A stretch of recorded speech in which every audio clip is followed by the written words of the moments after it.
ప్రతిదినం దేవునితో నేను. కుటుంబ వ్యవస్థలు, జీవన విలువలు అస్తవ్యస్తంగా మారుతున్న ఈ రోజుల్లో ప్రభువు దాసురాలు రెవరెండ్ డాక్టర్ జాయ్ చెరియన్ గారు దైవ దర్శనంతో ప్రభువు సన్నిధిలో కనిపెట్టి పొందిన 366 విభిన్న ధ్యానాంశములను ప్రతిదినం దేవునితో నేను అనే పుస్తక రూపంలో ప్రపంచానికి అందించారు. ఇది అనేకుల జీవితాలను ప్రభావితం చేసే ఒక విలక్షణమైన గ్రంథము. పరిశుద్ధాత్మ దేవుడు ఈ పుస్తకమును పఠించే ప్రతి ఒక్కరిని స్పృశించి శక్తితో నింపునుగాక. ఈ పుస్తకాలిప్పుడు అందరికీ అందుబాటులో ఉన్నాయి. ఈ నూతన సంవత్సరంలో దీనిని మీరు ధ్యానించండి, మీ బంధుమిత్రులకు ఆత్మీయ బహుమతిగా అందించండి. పుస్తక ప్రతుల కొరకు సంప్రదించవలసిన ఫోన్ నంబర్లు 9550504718, 9030757571.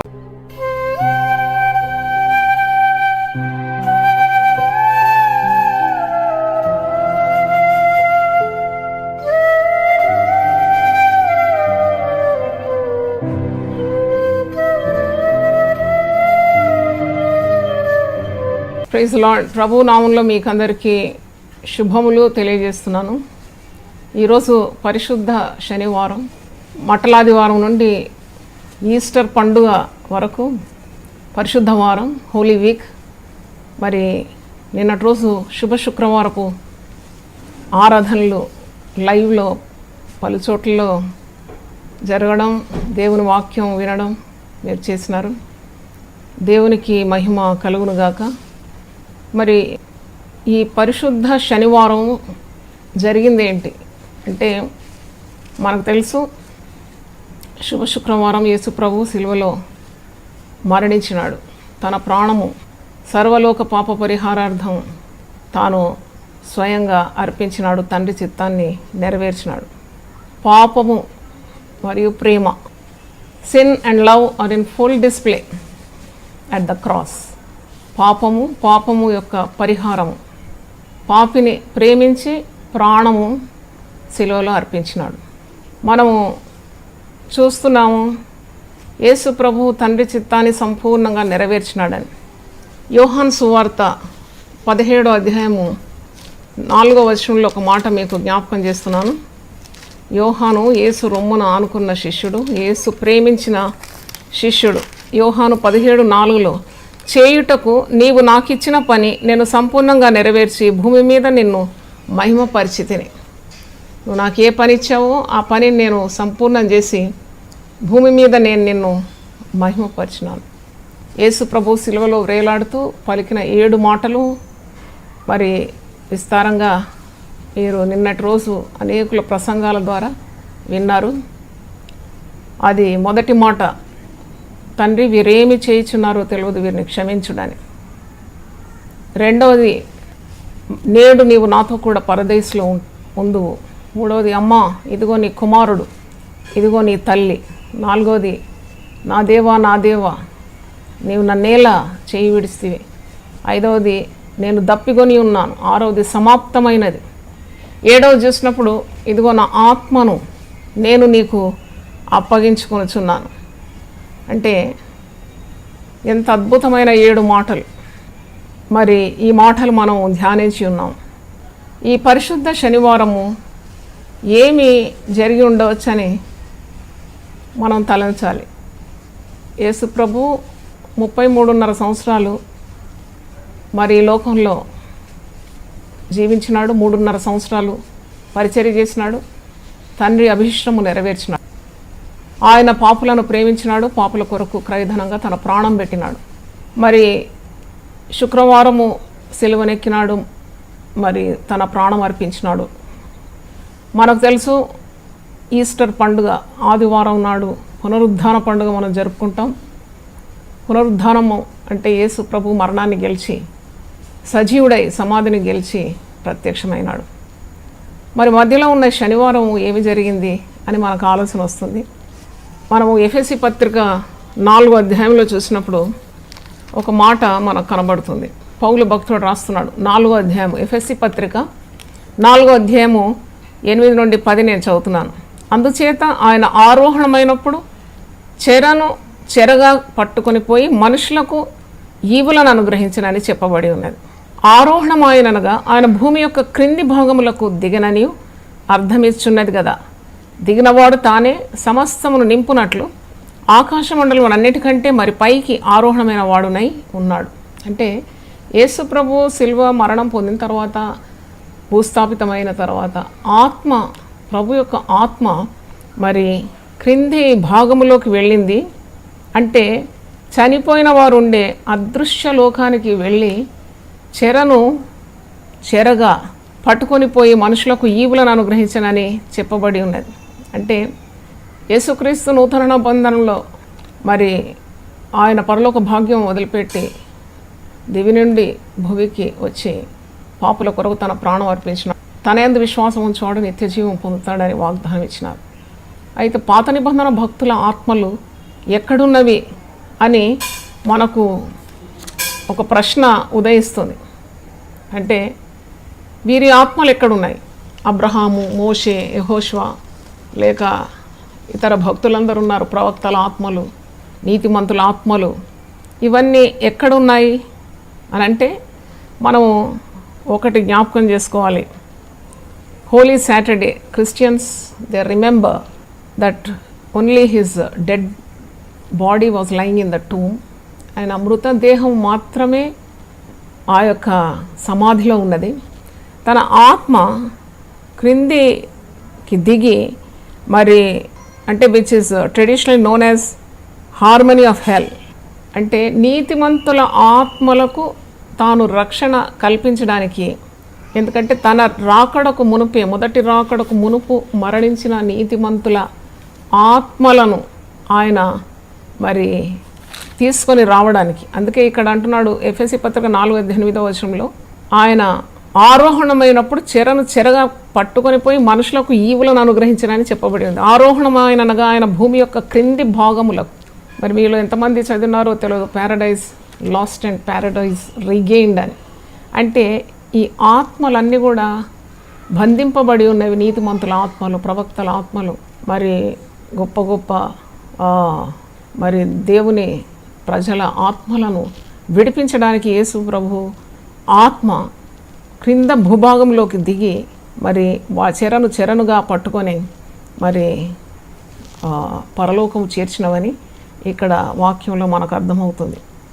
దిగినవాడు తానే సమస్తము నింపునట్లు ఆకాశ మండలం అన్నిటికంటే మరి పైకి ఆరోహణమయ్యేవాడునై ఉన్నాడు. అంటే దానికి ముందు 7వ వచనంలో ఉంది, మనలో ప్రతివానికి క్రీస్తు అనుగ్రహించు వరం యొక్క పరిమాణం చొప్పున కృప ఇవ్వబడాను. తర్వాత మనుషులకు ఈవులను తానే అనుగ్రహించి ఉన్నాడని కూడా వాక్యంలో చూస్తున్నాం.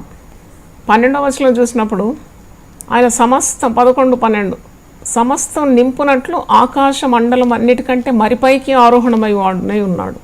మనమందరం విశ్వాస విషయంలోనూ దేవుని కుమారుని గురించిన జ్ఞాన విషయంలోనూ ఏకత్వం పొంది సంపూర్ణ పురుషుల మగు వరకు, అనగా క్రీస్తున కలిగిన సంపూర్ణతకు సమానమైన సంపూర్ణత గలవారమగు వరకు ఆయన ఈలాగు నియమించెను.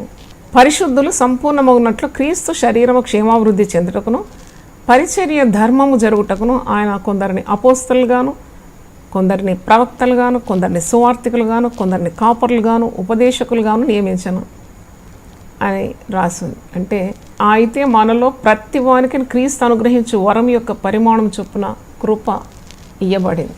అంటే యేసు ప్రభు యొక్క శిలువ మరణము ద్వారా జరిగిన అనేకమైన కార్యాలు మనము తీక్షణతో, అంటే కొద్దిగా మరి ఏకదృష్టితో పరిశుద్ధ గ్రంథంలో గమనించినప్పుడు చాలా అద్భుతమైన కార్యాలు ఉన్నాయి.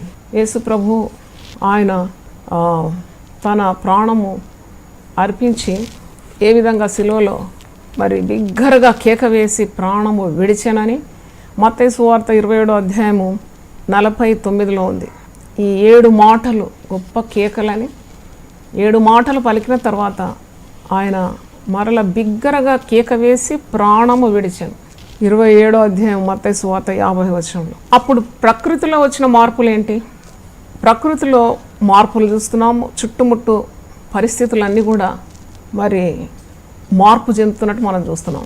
అంటే యేసు యొక్క శక్తి, యేసు రక్తము భూమి మీద పడినప్పుడు దేవాలయపు తెర పైనుండి క్రింది వరకు రెండుగా చినిగాను, భూమి వణికెను, బండలు బ్రద్దలాయను, సమాధులు తెరవబడెను, నిద్రించిన అనేక మంది పరిశుద్ధుల శరీరములు లేచెను.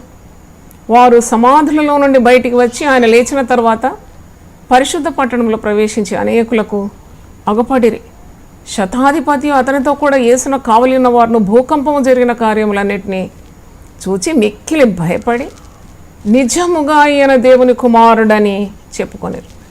చూడండి, యేసు ప్రభు అన్నిటి మీద ఆధిపత్యం గల దేవుడు, సర్వాధికారి. ఆయన అంటాడు కదా, నా ప్రాణం పెట్టుటకు నాకు అధికారం కలదు, దాన్ని తిరిగి తీసుకొనటకు కూడా నాకు అధికారం కలదని.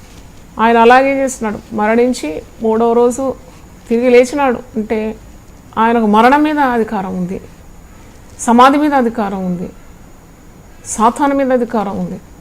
ఆయన బండను గెలిచినాడు, ముద్రను గెలిచినాడు, కావలి వారిని గెలిచినాడు, మరణాన్ని గెలిచినాడు. సాతాను ఓడింది. నాకు అనిపిస్తుంది యేసు ప్రభుని గురించి ఇంకా మనం తెలుసుకోవాలి, ఆయన శక్తిని గురించి ఇంకా లోతుగా వెళ్ళి తెలుసుకోవడానికి మనకు సమయం కూడా ఇచ్చినాడు. ఆయన పునరుద్ధాన మహిమలు ఇంకా మనం తెలుసుకునేది ఉంది. చావును గెలిచిన ప్రభు కదా, మనల్ని చావుకు అప్పగిస్తాడా? ఆయన మృతిని గెలిచిన దేవుడైనాడు, సర్వశక్తిమంతుడు. కాబట్టి ఆయన నామమందు మనం విశ్వాసం ఉంచి ప్రార్థన చేసి ఈ యొక్క మహమ్మారి రోగాన్ని అంతమొందించాలి. మనం అందరం కలిసి చక్కగా మనల్ని మనం తగ్గించుకొని పాప క్షమాపణ పొంది తిరిగి మన హృదయాలు పునఃప్రతిష్ఠించుకొని ఏది ఉత్తమమైన మార్గం అది ఎంచుకొని ప్రభుకు ప్రీతికరమైన సేవలు చేస్తే తప్పకుండా మన ప్రభు దహించు అగ్ని ఈ కరోనాను కాల్చి భస్మం చేస్తాడని నేను పూర్తిగా నమ్ముతున్నాను. Because we have such a great God.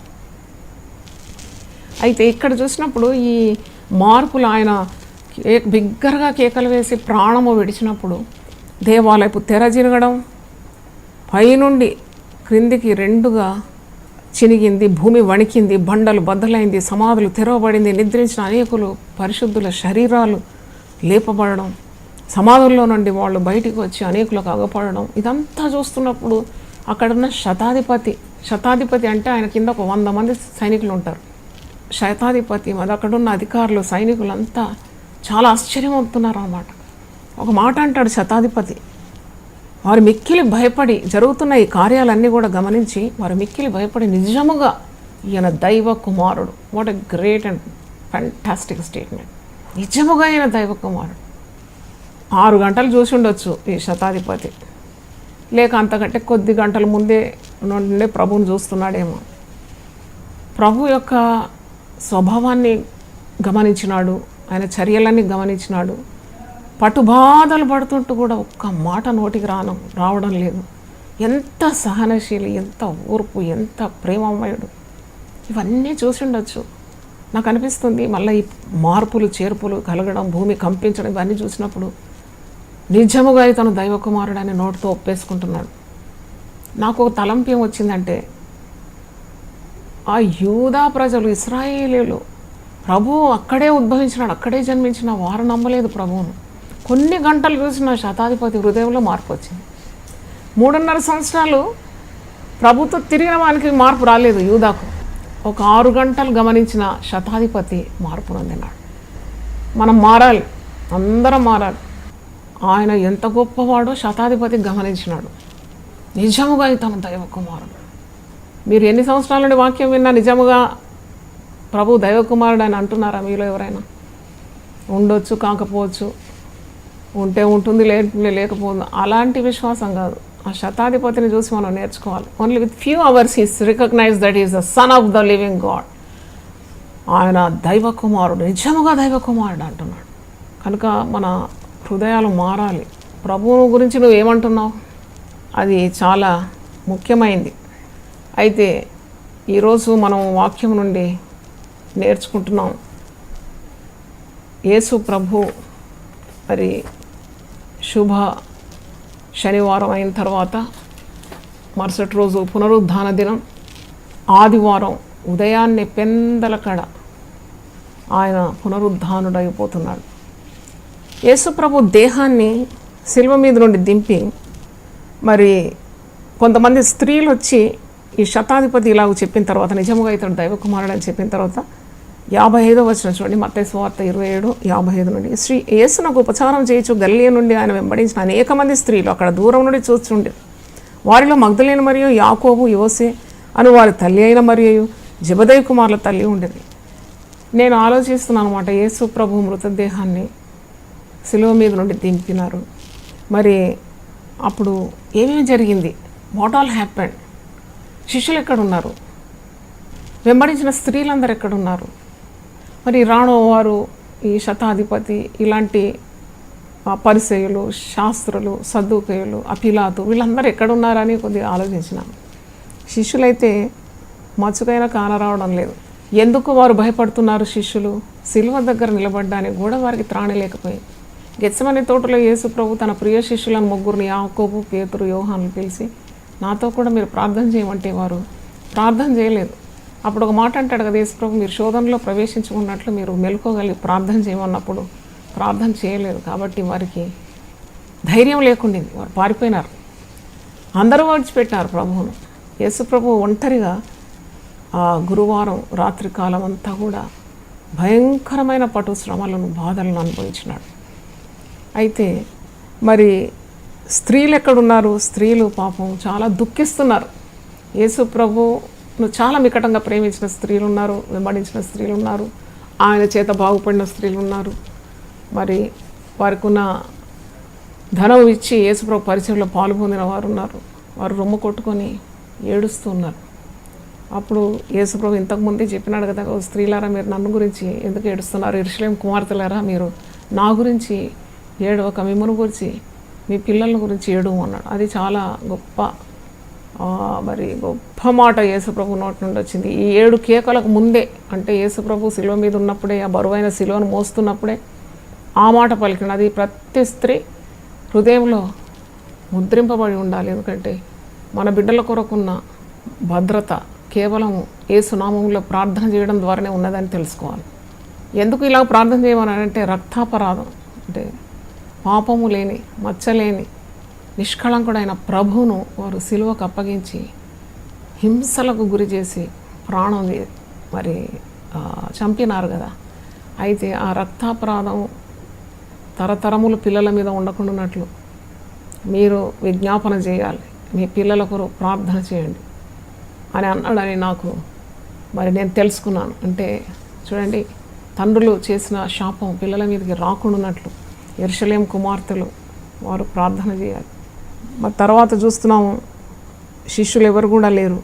యేసు ప్రభు దేహాన్ని రహస్య శిష్యుడైన అరిమత్తయి యోసేపు అను ఒక ధనవంతుడు సాయంకాలం అయినప్పుడు వచ్చి పిలాతు వద్దకు వెళ్ళి యేసు దేహమును తనకిమ్మని అడగగా పిలాతు దానిని అతనికి అప్పగింపను ఆజ్ఞాపించాను. అరిమత్తయి యోసేపు శిష్యుల్లో ఒకడు కాడు, కానీ రహస్య శిష్యుడు, ధనవంతుడు, ఈజ్ అ వెల్తీ మ్యాన్. యేసు ప్రభు అంటే చాలా ఇష్టం, చాలా ప్రేమ, కానీ ఎప్పుడు కూడా ప్రత్యక్షపరచుకోలేదు. ఎందుకంటే ఆయన మరి చాలా గొప్పవాడు కదా. ఆయన ఒకవేళ బయటకు వచ్చి యేసు ప్రభువును నమ్ముతున్నానంటే మరి పరిసయ్యులు, శాస్త్రులు వీళ్ళందరూ గేలి చేయడం కానీ, ఆటంకం పలకడం కానీ ఉంటుందేమో అని భయపడి, యూదులకు భయపడి మరుగై ప్రేమించినాడు. ప్రేమ ఎప్పుడు కూడా దాగి ఉండదు, అది ఎప్పుడో ఒకరోజు బయటికి రావాల్సిందే. ఎందుకంటే ప్రేమలో జీవం ఉన్నది, శక్తి ఉంది. అతని హృదయంలో ఉన్న ప్రేమ చూడండి పెళ్ళుపుకి వచ్చేసింది. యేసుప్రభు దేహం అడుగుతున్నాడు వచ్చి, ఆ దేహం నాకు కావాలి, నేను మరి దానికి సుగంధ ద్రవ్యాలు పూసి ఆ కొత్తగా తొలిపించిన సమాధిలో దాని నుంచి నేను అలాగూ నా గౌరవాన్ని అంటే ఆ ప్రేమను ప్రకటించడానికి సిద్ధంగా ఉన్నాడు అరిమత్తయి యోసేపు. అందుకే ఇక్కడ వాక్యంలో చూడండి, మత్తయి సువార్త 27:50 నుండి చూస్తున్నాను. యేసు శిష్యుడుగానున్న అరిమత్తయి యోసేపు అని ఒక ధనవంతుడు సాయంకాలం అయినప్పుడు వచ్చి పిలాతు వద్దకు వెళ్ళి యేసు దేహమును తనకిమ్మని అడగగా పిలాతు దానిని అతనికి అప్పగించి ఆజ్ఞాపించాను. యోసేపు ఆ దేహమును తీసుకొని శుభ్రమైన నారబట్టలతో చుట్టి తాను రాతిలో తొలిపించుకున్న క్రొత్త సమాధిలో దాని నుంచి సమాధి ద్వారమున ఒక పెద్ద రాయి పొర్లించి వెళ్ళిపోయాను. He has done his best అనమాట, out of his great respect for Jesus. ఆయన ప్రత్యేకపరచుకున్న నికోదేము కూడా వచ్చి సహాయపడినట్టు యోహాను సువార్తలో మనం చూస్తున్నాం. అయితే ఇంకో కార్యం జరిగింది. 62వ వచనం చూస్తే, మరునాడు అనగా సిద్ధపరచు దినమునకు మరుసటి దినమున ప్రధాన యాజకులను పరిసయ్యులను పిలాతు వద్దకు కూడి వచ్చి, ప్రధాన యాజకులు పరిసయ్యులు వాళ్ళు అనుకున్నారు యేసు ప్రభు మరణంతో వదిలిపోయింది. ఇంకా యేసు ప్రభు యొక్క పరిచర్య ఆగిపోయింది, అంతమైపోయిందని అనుకున్నారు. అందుకే వాళ్ళు వచ్చి ఈ ప్రధాన యాజకులు పరిచర్యలు పిలాతు వద్దకు వచ్చి, అయ్యా ఆ వంచకుడు సజీవుడై ఉన్నప్పుడు 3 దినములైన తర్వాత నేను లేచేదని చెప్పి మాకు జ్ఞాపకం ఉన్నది. సజీవుడుగా ఉన్నప్పుడు మేము విన్నాం ఈ మాట, మీరు నన్ను మరి చంపినా నేను 3వ రోజు నేను తిరిగి లేస్తాను అని మాట ఇచ్చినాడు. అది మాకు జ్ఞాపకం ఉన్నది. కాబట్టి 3వ దినం వరకు సమాధిని భద్రము చేయని ఆజ్ఞాపించము. 3వ దినం వరకు అతడు తిరిగి సమాధి నుండి బయటికి రాకుండా పకడ్బందీగా, అంటే ఇంకా అసలు రాకూడదు బయటికి, అలాగూ మీరు ఏర్పాటు చేయాలని వచ్చి వారు పిలాతును కోరుతున్నారు. అయితే వాని శిష్యులు వచ్చి ఇలాగంటారు, వాడిని ఎత్తుకొని పోయి ఆయన మృతులలో నుండి లేచనని ప్రజలతో చెప్పుదురేమో, అప్పుడు మొదటి వంచన కంటే కడపటి వంచన మరి చెడ్డదై ఉండునని చెప్పిరి. ఇలాగూ ఈయన లేస్తాడని చెప్పడం, శిష్యులతో పలకడం మేము విన్నాము అని అంటున్నారు పరిసయ్యులు, శాస్త్రులు, సద్దుకాయలు. కాబట్టి మీరు చాలా భద్రంగా సమాధి ద్వారాన్ని మూయాలి. ఒకవేళ శిష్యులు వచ్చి ఆ మృతదేహాన్ని తీసుకొని వెళ్ళిపోయి, ఇగో యేసుప్రభు చెప్పినట్టే ఆయన 3వ రోజు లేచినాడు, మాకు కనబడ్డాడని అబద్ధాలు చెప్పే అవకాశం ఉంటుంది. అప్పుడు మొదటి వంచన కంటే మరి కడపటి వంచన మరి చెడ్డదిగా ఉంటుందని వారు అంటున్నారు. నాకు అనిపించింది వీళ్ళకి శిష్యుల కంటే ఎక్కువగా విశ్వాసం ప్రభువులో ఉన్నట్టు. ఎందుకంటే ప్రభు చెప్పిన మాట వాళ్ళు జ్ఞాపకం చేసుకున్నారు, శిష్యులకు ఆ జ్ఞాపకం కూడా లేదు. యేసుప్రభు 3వ నాడు లేస్తాడని మరి వారు ఎన్నోసార్లు విని ఉండొచ్చు, కానీ వారి మతికి అందలేదు. కానీ పరిసయ్యులు, శాస్త్రులు, సద్దుకాయలు ఆ మాటను జ్ఞాపకం చేసుకొని పిలాతు దగ్గరకు వచ్చి పకడ్బందీ చేయండి, సమాధి ద్వారాన్ని చాలా గట్టిగా భద్రంగా మూసేయాలి. ఎందుకంటే మరి ఒకవేళ శిష్యులు వచ్చి యేసు మృతదేహాన్ని తీసుకొని పోయి ఆయన లేచినాడని ప్రకటన చేస్తారు, ప్రచారం చేస్తారు అని అంటున్నారు. అందుకు పిలాతు, కావలి వారు ఉన్నారు కదా, మీరు వెళ్ళి మీ చేతనైనంత మట్టుకు సమాధిని భద్రము చేయడని వారితో చెప్పాను. కావలి వారు ఉన్నారు కదయ్యా, వాళ్ళు చూసుకుంటారు, మీకు కావాలంటే మీరు కూడా వెళ్ళి చేతనైనంత మట్టుకు మీరు భద్రం చేయండి అని ఆజ్ఞయిస్తున్నాడు. వారు వెళ్ళి కావలి వారిని కూడా ఉంచుకొని రాతికి ముద్ర వేసి సమాధిని భద్రము చేశారు. రాతికి ముద్ర వేసినారంట, సమాధిని భద్రం చేసినారంట, కావలి వారిని కలుసుకున్నారంట, అన్ని ఏర్పాట్లు చేసినారంట. యేసు ప్రభు బయటికి వచ్చే అవకాశమే లేదని వారు అనుకున్నారు. కానీ మన ప్రభు మృత్యుంజయుడైనాడు. ఆయన సమాధిని గెలిచినాడు, ముద్రను గెలిచినాడు, బండను గెలిచినాడు, సమాధిని గెలిచినాడు, కావలి వారిని గెలిచినాడు, ఆయన మరణాన్ని గెలిచినాడు, ఆయన సమాధిని గెలిచినాడు, ఆయన సాతాన్ని ఓడించినాడు. ప్రభుకే మహిమ కలుగును గాక. మరి ఒక్క మాట కూడా చెప్పి నేను ముగిస్తాను. యోహాను సువార్తలో యేసు ప్రభు చెప్పిన ఒక మాట, యోహాను సువార్త 6వ అధ్యాయం 47వ వచనంలో ఉంది, విశ్వసించువాడే నిత్య జీవము కలవాడు. విశ్వసించువాడే నిత్య జీవము కలవాడు. మీ పితరులు అరణ్యములో మన్నాను తిన్నను చనిపోయినారు. దేనిని తినవాడు చావకున్నట్లు పరలోకం నుండి దిగివచ్చిన ఆహారం ఇదే. పరలోకం నుండి దిగివచ్చిన జీవాహారమును నేనే. ఎవడైనా ఈ ఆహారము భుజిస్తే వాడు ఎల్లప్పుడూ జీవించును. మరి నేనిచ్చే ఆహారము లోకమునకు జీవం కొరకైన నా శరీరమే అని మీతో చెప్పుచున్నాను. విశ్వసించువాడే నిత్య జీవము గలవాడు. చూడండి, శిలువ మీద ఉన్న దొంగ, యేసుప్రభు కుడి ప్రక్కన ఉన్న దొంగ యేసుప్రభును విశ్వసించినాడు, క్షణములో నిత్య జీవానికి వెళ్ళిపోయినాడు. నీవు ఒక క్రైస్తవ కుటుంబంలో పుట్టిన ఈ పితరులందరూ, కొందరు అంటారు మా పితరులు బిషప్పులండి, రెవరెండ్లు అండి, చాలా గొప్ప సేవలు చేసినారు, కానీ ఇప్పుడు ఇతను పచ్చి తాగుబోతుగా బతుకుతే లాభమేం లేదు. నీవు నమ్మాలి యేసుక్రీస్తు. చూడండి, ఆ దొంగ ఎంత తొందరలో ప్రభువును రక్షకునిగా స్వీకరించినాడు, చూచి గ్రహించినాడు. శతాధిపతి కూడా కొన్ని గంటల్లోగా మారుమనసు పొందినాడు. నిజముగా ఇతను దైవ కుమారుడు. ఆ శిలువ మీద వేలాడుతున్న దొంగ కూడా గమనించినాడు, నిజముగా దైవ కుమారుడు, రాజని గ్రహించినాడు. ఎందుకంటే యేసు నీ రాజ్యంలో నన్ను జ్ఞాపకం చేసుకుంటే అర్థం ఏంటి? రాజ్యం ఉన్నవాడు తప్పకుండా రాజే, రాజులకు రాజు, ప్రభువులకు ప్రభు. రాజని గుర్తించినాడు, నువ్వు నన్ను నీ రాజ్యంలో జ్ఞాపకం చేసు. అప్పుడు యేసు ప్రభు ఏమన్నాడు, నేడే నీవు నాతో కూడా పరదైస్లో ఉండు. ప్రభు పేరట మరి నేను మీకు సెలవిస్తున్నాను ఏంటంటే, మీ ఆత్మల గురించి మీరు చాలా జాగ్రత్త వహించాలి. ఆత్మకు చావు లేదు. Soul doesn't die. మన్ను అనేది మట్టికి వెళ్ళిపోతుంది. ఆత్మ దేవుని యొద్దకు వెళ్ళాలి. దాన్ని అనుగ్రహించిన దేవుని దగ్గరకు వెళ్ళాలి. సరే, 2 దొంగలు వేలాడుతున్నారు ప్రభుతో, కుడికి ఎడమ. ఒకడు మారుమనసు పొందినాడు, ప్రభువును దైవకుమారునిగా స్వీకరించినాడు, ప్రభువును రాజుగా గుర్తించినాడు, ప్రభువుకు ఒక రాజ్యం ఉన్నదని గ్రహించినాడు, ఆ రాజ్యంలో తాను కూడా ఉండాలని గ్రహించినాడు. యేసుప్రభు కాదన్నాడా? నేడే నీవు నాతో కూడా పరదేశంలో ఉండు. యేసయ్యతోనే వెళ్ళిపోయినాడు టీవీగా పరలోక రాజ్యానికి. మరి నీ సంగతి ఏంటి? ఎన్ని మార్లు వాక్యం విన్నా ఇంకా నీ జీవితంలో మార్పు లేకుంటే, దేవుని వాక్యం అక్షరాలను నెరవేరడం కూడా నీవు ఇప్పుడు చుట్టూన్న పరిస్థితుల్లో చూస్తున్నావు. ఇలాంటిది ఎప్పుడైనా మన జీవితాల్లో అనుభవించినాము మనం? ఇంత భయంకరమైన ప్రపంచం. ఇవన్నీ గుర్తులు. యేసు ప్రభు చెప్పినాడు ముందే, నీకు వస్తుంది ఇలాంటి కష్టాలు, తెగుళ్ళు. ఇవన్నీ రాకడకు సూచనలు. ఇంకా హృదయాన్ని కఠినంగా పరుచుకొని నీ జీవితం, నీ బ్రతుకు నువ్వు బ్రతుకుతున్నావంటే నరకపాలైపోతావు. 2 మార్గాలు, అది జీవం మరణం, నరకం పరలోకం. వాక్యం వింటున్న కొలది నీలో మార్పు రావాలి. ప్రకృతిలో మార్పు చూసి శతాధిపతి మారిపోయినాడు కదా. యేసుప్రభు యొక్క ఆ యొక్క దైవికమైన స్వభావం చూసి సిలువలో వేలాడుతున్న దొంగకు మార్పు కలిగింది.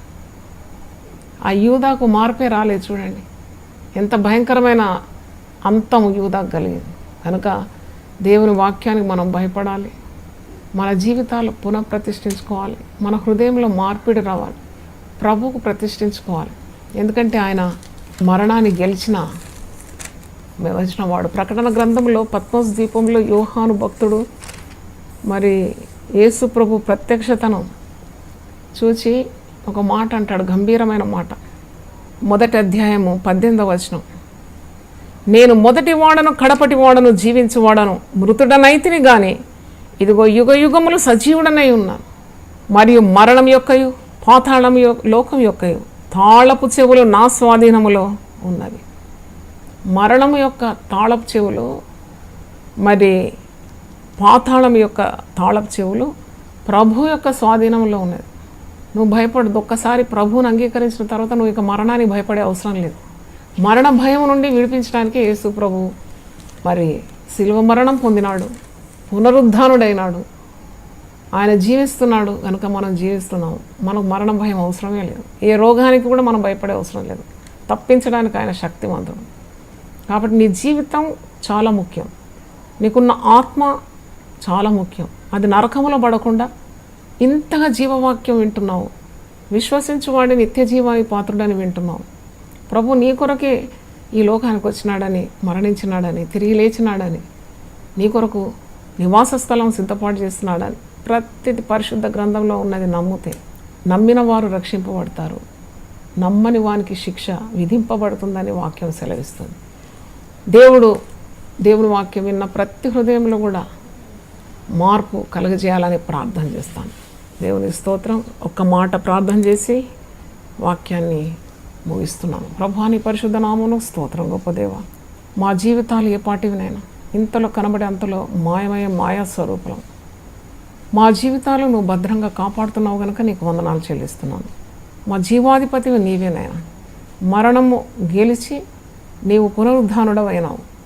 మమ్మను కూడా పునరుద్ధానము మరి పొందుకునే రీతిగా దీవిస్తానని వాగ్దానం చేసినావు.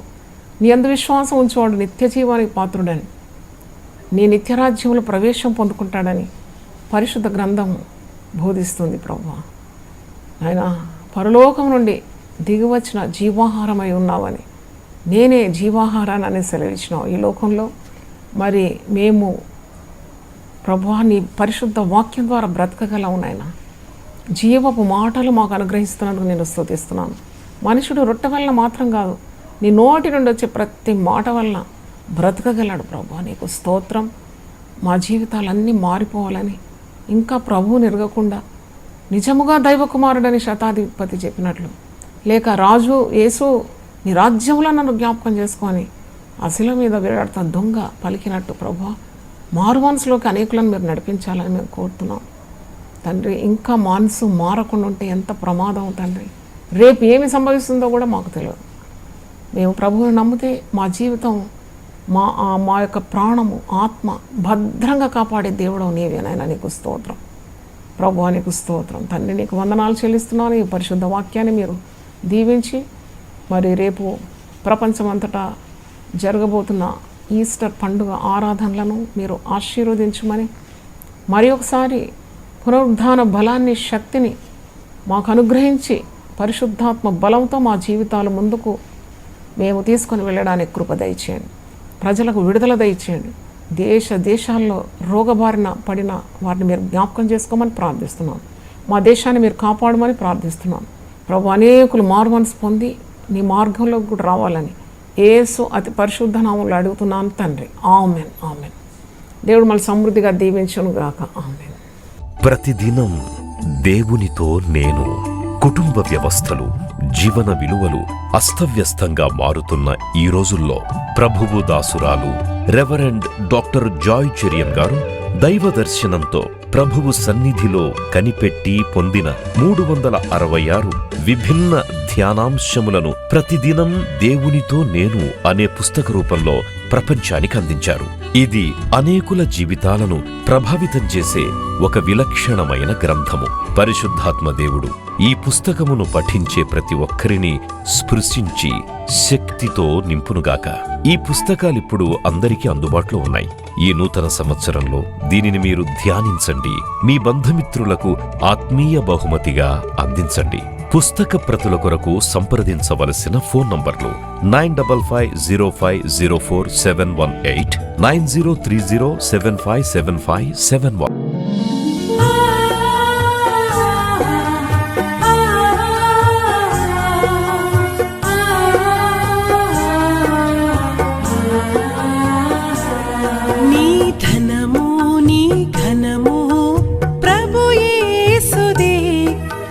దశమా భాగమునీయ వెనుదీతువా. నీ ధనము నీ ఘనము ప్రభు యేసుదే, నీ దశమా భాగమునీయ వెనుదీతువా. ధరలోన ధనధాన్యములనీయగా కరుణించి కాపాడి రక్షింపగా. ధరలోన ధనధాన్యములనీయగా కరుణించి కాపాడి రక్షింపగా. పరలోకనాదుండు నీకీయగా మరి యేసు కొరకీయ వెనుదీతువా. పరలోకనాదుండు నీకీయగా మరి యేసు కొరకీయ